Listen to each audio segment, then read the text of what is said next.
এরপরে আমরা আল্লাহর রাজত্ব ঘোষণা করছি। আমরা ঘোষণা করছি যে সৃষ্টির সব কিছু আল্লাহর, আল্লাহ সব কিছুর মালিক, সব কিছুর রাজা। এবং তারপরেই বলছি আল্লাহ সমস্ত প্রশংসা একমাত্র আপনারই।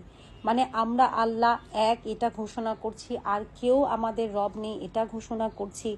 এবং তারপরেই বলছি যে আল্লাহ আপনিই রাজা, এবং তারপরে আল্লাহর প্রশংসা করছি। বলছি আল্লাহ যত প্রশংসা আমি করতে পারি সব শুধু আপনার, আর কারো কোনো প্রশংসার যোগ্যতাই নেই।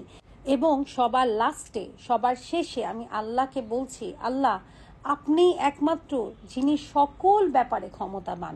অর্থাৎ আমাদের কোনো যোগ্যতা কারো নেই, অন্য কোনো রব, অন্য কোনো ক্ষমতার কোনো যোগ্যতা নেই, এবং কারো কোনো ক্ষমতাই নেই।